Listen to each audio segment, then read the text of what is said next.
Okay. Does everyone have to put themselves on mute, or is it? I can. How do it? Like, if everyone's listening, if they just mute their mic. That'll be for us, quicker if then, everyone mutes themselves. Yeah. Okay. That sounds a bit better anyway, so we'll go for that. Well, thanks very much, Aaron. As is said, myself and Janice are both National 5 team leaders, and hopefully today we're looking just to share a little bit of information in relation to how to formulate answers for particular questions that the course report flagged up as having a little bit of difficulty. So this is our kind of plan of how to go through it. We'll take you through some of the questions, show you how they should be answered, and if we've got time, hopefully at the end, we will be able to take some questions. We'll leave it to there because we are doing a couple of similar questions that might answer some of the things that you have. So I will hand over to Janice, who's going to take you through question 1. Okay. Hi everyone. So question 1 is still proving quite challenging for some of the candidates. So what we have found though over the past kind of 2 years is that candidates are doing well when their responses either demonstrate the breadth or depth of knowledge across the factors. They need to make sure, candidates need to make sure that they've got an understanding of the factor, the context that that has then on their performance and the impact that it then has on the performance thereafter. From experience, I tend to find that it's challenging for pupils to access marks if they're talking about factors like happiness, sadness, etiquette. So for me, and this is just my opinion and my experience, I tend to steer pupils in the direction of anger, fear, trust, because I feel like it gives them a better chance of providing a solid answer that gives a context and an impact on the performance. If we move on to the next slide, what you'll see here is a candidate's response from the 2019 portfolio, and we'll come back to that in a wee second. But if you first of all think about the structure and we think about how to answer it, and that will maybe help with the example that's on the screen. So there's a maximum of 2 marks that are awarded per factor, so 2 for mental, emotional, social and physical. The FACI structure that you'll see on your screen just now helps to provide a context and an impact on the activity that they've selected. So with that, we need to also be mindful when candidates are answering on this question that they don't flip their responses. So a flip would mean that they give a positive and a negative example under the same body of knowledge. So an example would be in football, having good speed, I can get to the ball first before my opponent. A flip of that response would then be having poor speed, I can't get to the ball before my opponent. So for them to get 2 marks under speed, they would need to give a different example and a different body of knowledge. Another one to think about is just a reminder that confidence is only selected and accepted through the emotional factor. So just kind of be mindful with that when your candidates are trying to use confidence, that it's only an emotional factor. As I said, the example on the screen just now was a typical response we were seeing quite a lot in 2019 marking, and this candidate was awarded 1 mark. So when this PowerPoint gets emailed out, you can use that as a guide to see what level of depth and knowledge you're looking for to accept for 1 mark. I'm now going to pass back over to Roddy, who's going to go through 2I. Okay, 2I is one of our justify questions. These are one of the discriminators for our A and B level candidates. Now, a lot of the candidates find it quite difficult to give their reasoning, and they find that they just describe a lot of the information.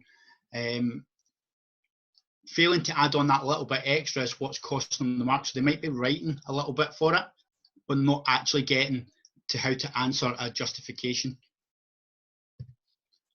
So, what we're looking for here is it's all in relation to the planning of the PDP. So what they have to do is in 2H they have already covered approaches. So they can't access any marks if they start talking about the approaches in this question, because they've already been awarded marks for the description of it. So they're looking for other reasons of why they've selected particular things in that PDP. And you can see some of the examples that we've got there, the length of it, the duration, number of sessions a week, the conditions of the session, and then you're looking to link them with a reason of why that has been selected for that individual candidate. They have to have the different components. We're looking for we're going to overload you with acronyms as we go through this. It makes it a lot easier, and it's what SQA markers are looking for in the responses from the candidates. So the one for this particular question is DER, and you're looking for the decision that they're making, some exemplification of it, and then the reason why they have actually selected that. The example we have there is do a 40-minute practice session instead of 10. That's a decision that that candidate has come up with. We don't know if it's right or wrong. They're then going to go on and tell us the reasoning behind it. So they say, this hopefully helps me develop the game's skills faster as I'm doing more in the session. So they are leading a little bit into their reasoning already there. They then go on, this meant that I achieved my goal of increasing my long pass accuracy faster. So that's the reason why they've went through that process in relation to justifying it. The other point to note about this particular question is that if the PDP template is not fully complete, so the candidate has left a box empty, for example, this question will only be marked out of 2 rather than 4. So you have to make sure that the candidates fill in the full template. It used to be that there wasn't attached a portfolio PDP. However, now it's just that template page. It's pretty simple to fill in, so everyone should be making sure their kids are writing something in each box for it, which allows them to access the full range of marks for this question. I'll now pass you back to Janice, who's going to take you on to question 3D. Okay, so 3D, if you're like us even at SQA, this is probably one of the questions in the portfolio that gives staff a headache and not only the pupils. But I think, again, speaking like Roddy saying about the acronyms, if we've got these acronyms, I think it helps create a better structure, and I think candidates start to understand it better. So with the course report from last year's candidates, we found that candidates tend to find it challenging to make a judgment on the PDP, and they also tend to find it challenging to value the effectiveness. We were also seeing a lot that the value was coming back to performance rather than coming back to the value of the PDP. So that's really a kind of important point to note. Make sure that the PDP is the focus of the impact and not the performance, because that's what we'll go on to in 3E. If we scroll on to the next slide. Again, the acronym here we've got is identify, judgment and value. Previously we had the value before the judgment, but Higher have identified judgment and value. So what we did is we changed it from that so that we were following line with Higher, and it was a smooth transition, and that candidates were expecting to do the same and building on it. Identify, candidates must identify which element of that PDP was either effective or ineffective. So we're looking at things, the examples on the screen, so frequency, intensity, duration. We're looking at a variety of different approaches. It could even be in reference to the warm-up and the cool-downs. When you're going to the judgment and you're directing the candidates, we're thinking about what aspect of their PDP. So did it keep them motivated? Did it prevent any boredom? Did it challenge the candidates to work harder? So what judgment are they making on that identification? And then in the value, they must determine the value of the effectiveness of that PDP. So for example, did your confidence improve? Have you improved your skill, your fitness level as a result? Have you then achieved your target? But we're steering them away from going back into the impact that that would then have on your performance. So that's probably the most challenging question we feel in the portfolio, and it's probably the question that is most poorly done. But I think we are starting to make good headway, and we're seeing that now coming through with the structure. Those that have that structure of the identify, the judgment and the value, they're definitely picking up more marks. So if you could start to steer your candidates in this direction, then that will certainly benefit you and them. I'm just going to pass back over to Roddy. Okay, so this is the second evaluate question. It's 3E, and it's about evaluate the performance. So as Janice had said there previously, she was looking about evaluating within the PDP. This is them going through the whole cycle of analysis, come back to see, right, what has actually got better within that performance. Now, they do tend to find it difficult because it is, once again, the evaluate is the discriminator for your A and B level candidates. We're looking for them to go through that process of the identify, the judgment and the value. Sometimes they might get a little bit mixed up. They might have the value before the judgment, but as long as they're including those three components in an answer, then they're able to access the marks. So we're looking for it to be pretty straightforward, and the two factors that they have been talking about across their portfolio, have they got better? Haven't they? It's entirely up to them, but then they have to give the judgment and the value of it. So the one mark example we've got there is run up and down the pitch for the 90 minutes. The judgment, playing wing back, helps get my team to attack. However, I can also get back and help defend. The value, if I'm pushing up to help my team, however, the midfielder loses the ball, I can run back and win the ball back for my team. So we're starting to put all these components together, looking at what has got better in the overall performance because of whatever factor has improved. Again, if they've went through the whole PDP process and something hasn't got better, then they can evaluate that as well. It is about the performance in the two factors. It can be a positive, it can be a negative, and it tends to be a 2-2 split for 2 marks for each of the factors. And I say it's pretty straightforward in the same that if they get into the habit of going through identify, judgment and value for an evaluate question, no matter what level, be it National 5 or higher, they're getting the structure in place so that they can then access the marks. Hand you back over to Janice, who's going to do the 3F. So 3F is the last question in portfolio where we have another acronym, and this is probably to try and help the candidates who find it challenging to link to current performance, provide an action, and also the reasons for why they're making that action. So if we scroll on to the next slide, the acronym that we've come up with to help them is CAR. And again, from experience, since I've started using this acronym, my pupils are definitely starting to get more of an understanding, and they're able to kind of pick up more of the marks. So if you could steer them in this direction, that will certainly help you and them.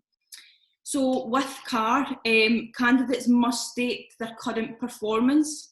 So they then need to take the action that they're going to take to improve it and give the reason behind that. Personal reasons as to why they have considered this aspect must be evident to access those marks. If we're looking at the reasoning, it can come from two things.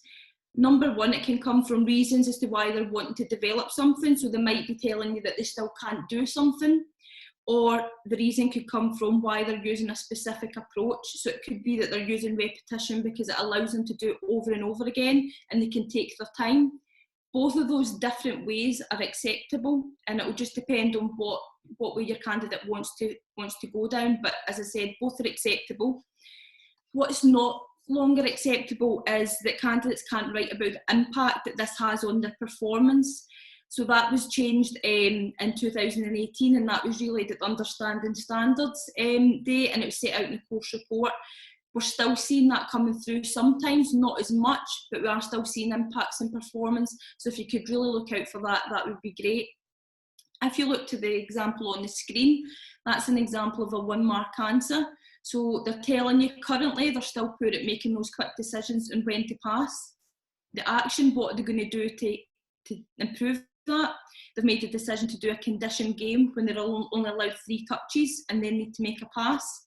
And the reason behind that, they're telling me so I can get rid of the ball without being closed down.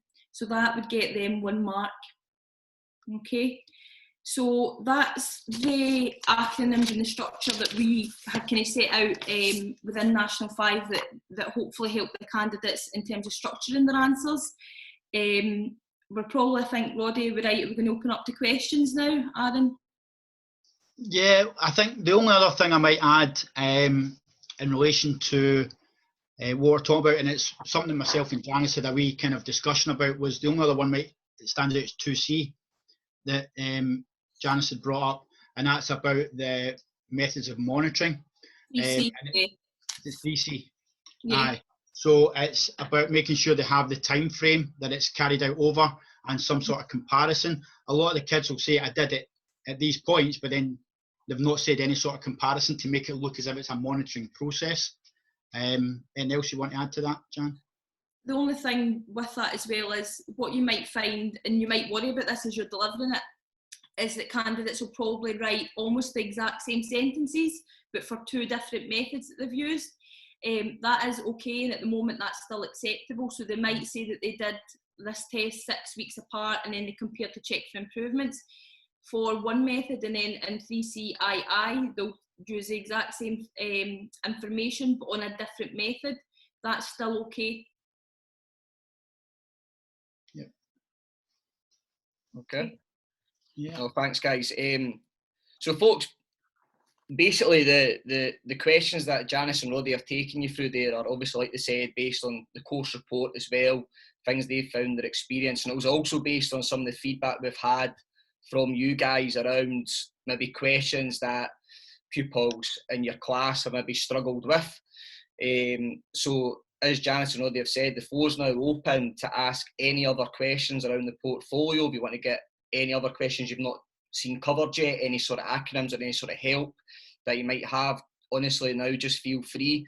You can also use the live chat. If somebody's asking a question, you can use the chat icon as well to type up your question if somebody's in the middle asking one. So open floor.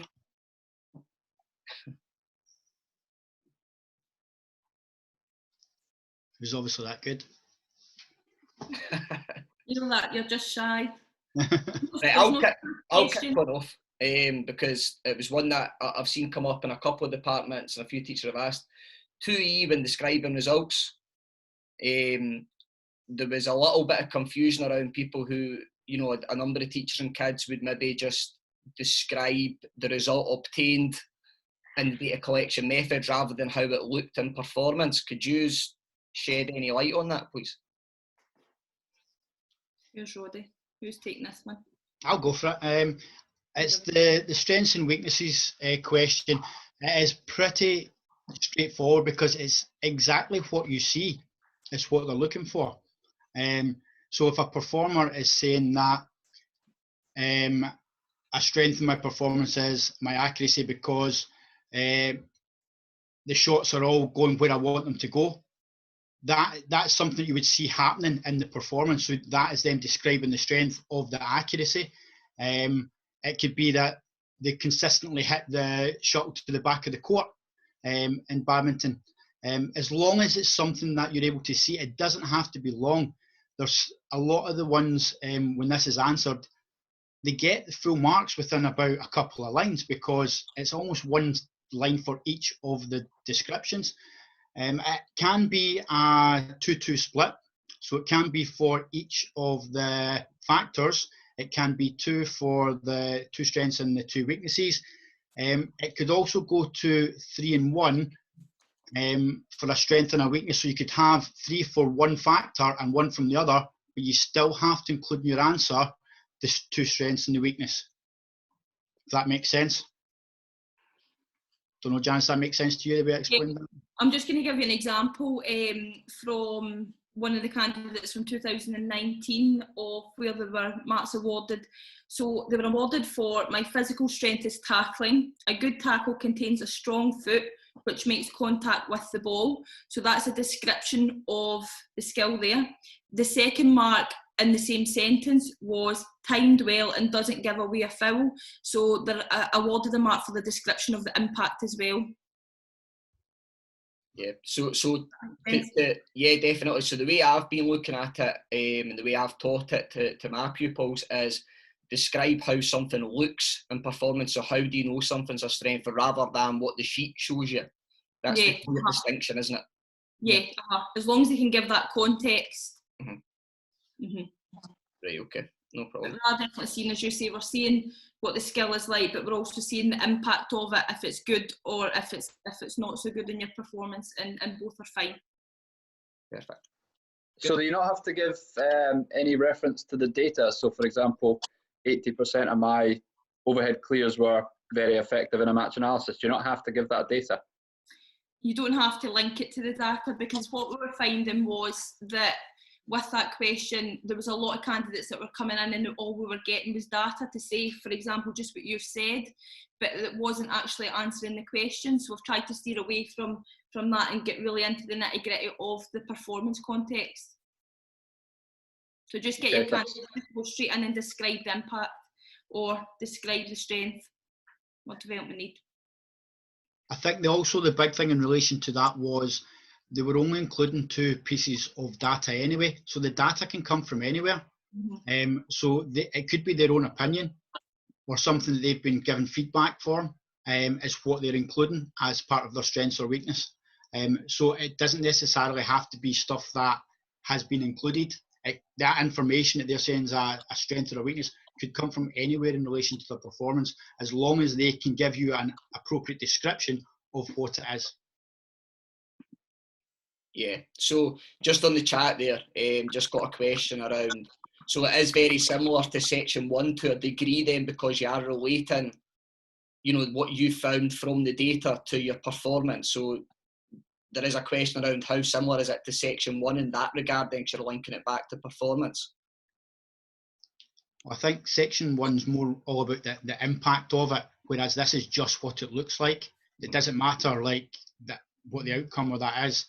If we look at the example in the marking schemes, the marking instructions, sorry, the fact is that gymnastics, the strengths a forward roll as it can be performed with straight legs.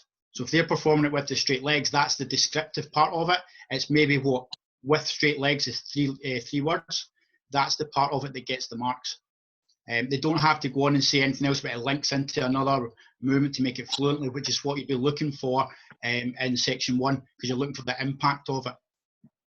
And that's where the differentiation, I take it, then comes from with the command word, with this being describe, where you state what you see, compared to section 1 being the explanation with cause and effect. Yeah. Right, okay, perfect. Any other questions, folks? Because we've plenty of time, so anything that you're... What notes do you allow your candidates to take in?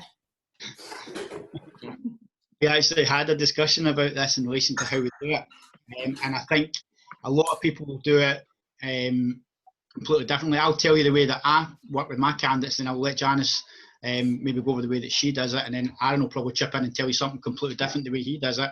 The way I work it is that the candidates they have a jotter that they have in class, and from that jotter they can take all the notes that they want. I will not collect anything in from that jotter and mark it, provide feedback and give it back to them. If I'm looking for them to do some sort of test or homework, I do it all through Teams. They'll be provided with the feedback and they get their marks, etc. on Teams, and they'll not be allowed access to that when they're doing it.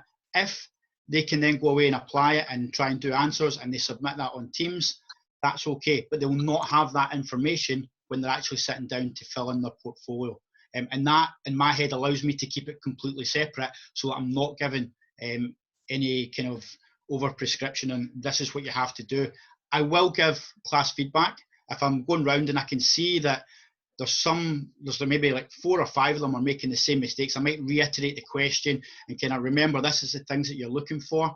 I have a PowerPoint that goes through the main points that are in the marking instructions. So that's open to the kids, they can see that, but I just make that very obvious to them. So we're saying if you're doing question 2D, so when you're gathering data, these are the things that you should be considering, and the stuff that's bullet pointed on the screen will be the stuff that is bullet pointed in the marking instructions, and that just kind of guides them to the awareness of what they're looking for. They then have to go on and still explain why, etc. But that allows me personally to know that I'm keeping it separate and not giving any over direction. We're very similar in terms of how we deliver it, but we obviously don't have as many access to ICT. So what we have is we've just printed the portfolio questions onto in a PowerPoint, but then when we print it in notes format. So they've got beside each question a few lines, and there literally is maybe 3 or 4 trigger words that we allow, so that candidates, let's say, well, they're not kind of got too much information going into typing it up.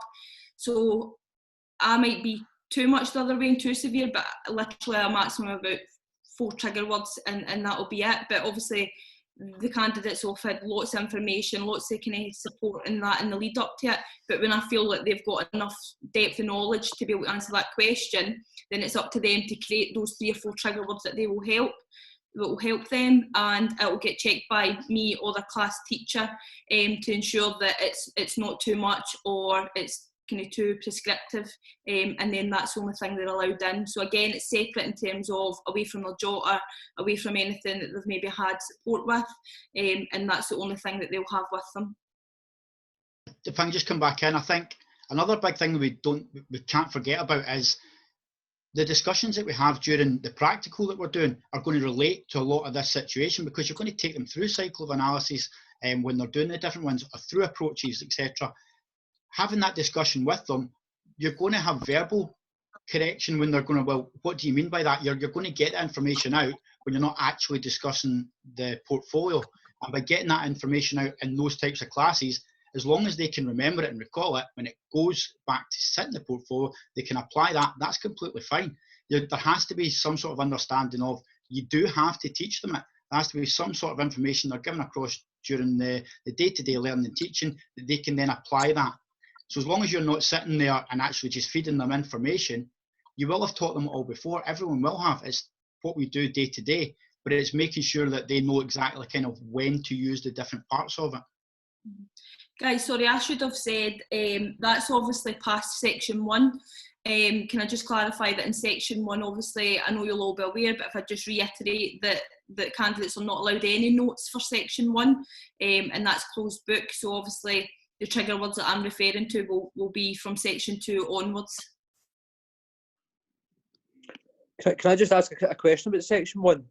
See, for section 1, do you do it over 1 period? And also, do the candidates have to carry forward 2 factors into section 2 from section 1, or would they be able to pick 2 new factors? Who's going first, Roddy? You go for it then, Jan. Right, so did you just say, do we do it in 1 period? Is that what you asked there? Yeah, do you just do it over 1 period in the closed book? No, we do it over a double period, because I feel like 1 period's quite a lot to be putting pressure on kids, but then that depends on obviously your timetable and your kind of course, like depending on what you've got access to. But if we give them the double period. Most candidates will be finished within that time, but you obviously have kind of candidates at different levels, particularly depending on how quickly they can type, how quickly they can recall their information. So I think a double period would probably be preferred, but that depends on your situation, obviously. What was your second part to that question, Clark? And see, with section 1, did they have to take 2 factors they've spoke about in section 1 into section 2? Does it need to be 2 from their section 1 answer that you carry forward? Well, they should, obviously they're speaking about all 4 factors, but they might talk about different sub-factors, but they need to take 2 of those factors, and probably the most that we see would be physical and kind of mental. They're probably the 2 most popular that we see coming through, but it's up to your candidates to choose the 2 that they feel that they've got most knowledge on. But within that, the sub-factors can obviously change. They don't need to refer back to the specific ones that they mentioned in section 1. All right, okay. And would you allow them? Yeah, that's fine. Would you allow them to sit section 1 again, like to edit it? No. Under exam conditions again? So with that one, again, if you go back to if they go to the performance assessment tasks, then that will help clarify all the kind of finer details of things. But just for in this platform, no editing, no changing, no feedback. so it's very prescriptive. So what they do is obviously final, so you just need to make sure that you're confident that they're sitting at a time that suits them and when they've got enough knowledge. Could I ask a question about 2F? So I know it's only a 2-mark question, but just to make sure that we're teaching it right, I know it says, so like a statement of intent is how we've been doing it. But if they say like a time scale, so in 6 weeks I want to improve, or like 80%, I want to improve 80% of like my overhead clears, is that okay? Yeah, that's acceptable. Yeah. The Right, only that's fine. thing that we didn't accept really was a word where they would just write confidence or they would write power. Like you say, there has to be kind of an intent behind it, Right. but that would be acceptable. Right, that's perfect. The big one that came out from us was that candidates who put CRE didn't get it. If they put improve my CRE, then yes, that they can get that as the mark. It's that Right. simple. So yeah, so even if they're just putting I want to improve my CRE, they would still get a mark. Yep. Manage my emotions. Yep. Right, okay. Anything there's something that they want to try and do. Right, perfect, thank you. No problem. A couple of questions come up in the chat, so I'll deal with the one specific to the Nat 5 things at the current moment. So just a one that comes up quite a lot. Can you confirm what factor anxiety comes under? Is it mental or emotional, or does it fall under both? In addition to that, it just kind of goes on to say, hold on, sorry, I need to hide my screen a wee bit here. On the SQA document, the SCAT test falls under mental methods of gathering data, but anxiety is not listed on the sub-factors page for that. The closest is fear and confidence in the emotional factor. Can you shed any light on that, please? I've always just had anxiety as mental because it's about the managing of it all, and it happens in the head, whereas fear is the main emotion. And that's, I've just personally, that's the way I've went about doing it, and I've always taught anxiety and mental. I can understand if there's nothing that's really on the tables, the 4 factors tables that has it in both or whatever. But again, the only one that the SQA has actually been descriptive about is confidence being emotional. That's the only one they've come out openly and said it is definitely this one. I'll support what Roddy says there. I always tend to talk about it through mental, again, because the SCAT test falls under that, and I think, like you say, it's to do like your brain and things. So if you are kind of, because I do think, obviously, as Roddy says, confidence is the only one they've been prescriptive about, but I can see where there is a bit of dubiety and a bit of uncertainty. I don't tend to at National 5 talk about anxiety under like mental. I would always go for mental toughness, decision making, concentration, and then I know for a fact in my mind that I'm confident that the ones that I'm delivering are under the mental factor. I don't know if that might be something to think about, but if I was going for that, I would have it under mental as opposed to emotional. Cool. And then finally, another questions came up, and it's more just around the current situation we find ourselves in with estimates. Basically, has everybody submitted their SQA estimates based on practical grades and then mark their own Nat 5 portfolios? One local authority has done a moderation exercise to try and standardise their marking approach, and it's just sort of keen to find out, I think it's Jenny, Jenny's just keen to find out whoever, every other school or authority did this. So if anybody wants to share ideas, a few ideas came back already. Some are, you know, separate schools done it on their own, obviously within the department. I could only speak for myself, that's how we done it in our department. It was an internal moderation amongst the department, but the regional stuff sounds brilliant. So anybody able to share any experiences there? We did exactly the same, marked it as a department, and then just used that. We already had everything all finished and packaged up, ready to go before lockdown happened anyway. So yeah, we just used that as our marks to help us work out the estimate percentages. Yeah, we were the same. We've done kind of moderation of practice scripts from last year's, and then I've quality assured 3 from each staff, and we've went through it, and my staff are great, so I'm really lucky that the marks that we've given, I'm confident that that's what those candidates will deserve. And like Roddy said, we've had everything kind of finished and packaged up and ready to go before obviously lockdown started. But I'm perfectly aware that will not be the situation for everybody. But we, again, are quite fortunate. We were also verified practically for that 5 and higher in February. So again, the awards that the marks that we've awarded for Performance 2, we know that we're on the money. So we've been quite lucky that in our school, we can confidently say that we've done everything in the kind of right way, but we've not had anything kind of Glasgow City Council wide that's allowed us to kind of come together. So I'd be quite interested to see what other kind of councils have had experience of. Right, guys, I'm just going to bring that to a close now because we've only got 1 minute left, so we're in the final minute. Firstly, thank you to Roddy and Janice. I think that was very, very helpful. A lot of acronyms there will certainly help both teachers and pupils alike, which will be excellent. I hope they've clarified. They certainly have some of the issues that maybe I've had, and I know people I've spoken to have, had issues with some of the questions. So I'd like to think that's helped. What I'm going to do, folks, is this recording, I found a way to get it done within 20 minutes. So I will have this recording up on the SATPE Microsoft team within 20 minutes.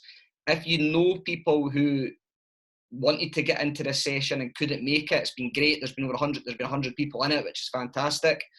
Please get them to email me on Glow, GW15 Anderson Aaron at glow.sch.uk, and I'll give them the video if they're not on the Microsoft team.